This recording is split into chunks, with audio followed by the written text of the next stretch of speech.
everybody, and welcome to part 3 of how to sing high notes using your mixed voice. Today we're going to talk about vowels. Vowels are one of the key factors when it comes to singing high notes. The way that you sing your vowels is the way that you're going to sing your high notes. So it's important to learn the proper way. Now part 4 of this video is coming very soon, so click the subscribe button so that you know where it's at. Today I'm going to show you what, in my opinion, is the easiest way to learn vowels quickly and efficiently in your upper range. And that is passive vowel migration. Now, what is passive vowel migration? Passive vowel migration is the idea that you take a vowel, you don't change it while going higher, and the vowel just changes itself.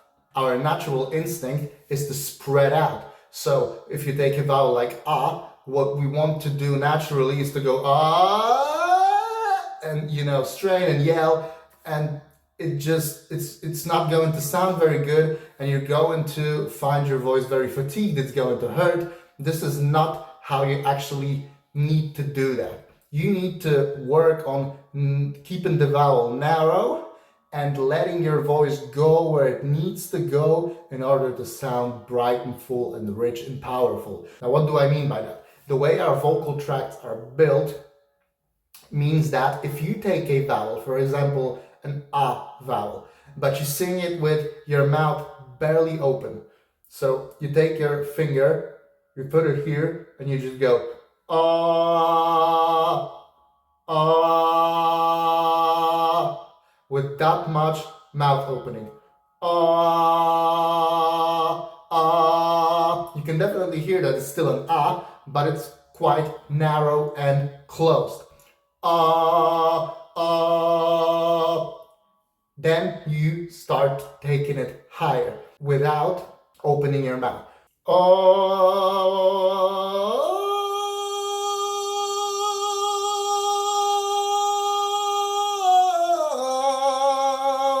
What you're going to notice is that the vowel kind of changes on its own. You try to remain the same, just singing an ah,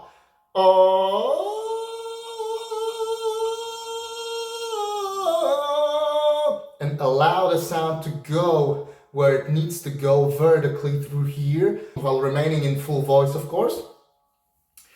Keeping the chord closure like we discussed in the previous videos. And what happens is that the vowel changes from ah to o to u. Ah.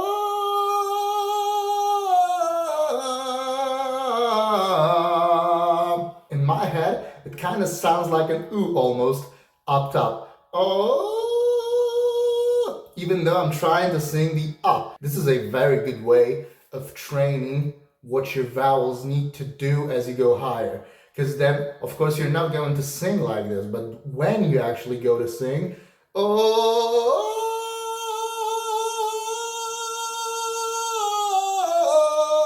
you will find that this spot that you found with passive vowel migration is the same spot that you will go to when singing.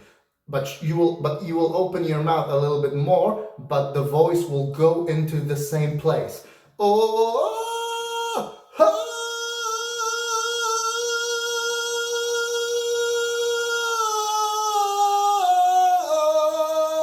And it will remain strong and connected and released and free, because you will know where to put the sound. You don't have to open up really wide and yell and strain. Oh, you can do it correctly. Oh,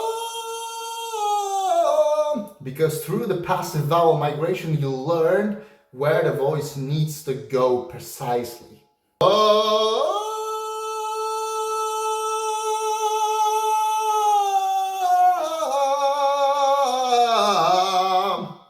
Your voice will be connected and your vowels will sound resonant and rich if you try this idea and if you learn to do it correctly, and if you practice this, well, optimally almost every day. You need to practice this because vowels are a very important part of singing high notes. Passive vowel migration is a great tool for learning what to do with your vowels, where to put them in your voice, where the sound needs to go, where you need to allow the sound to go in order to have it resonant, full and rich and actually sounding good in your higher register.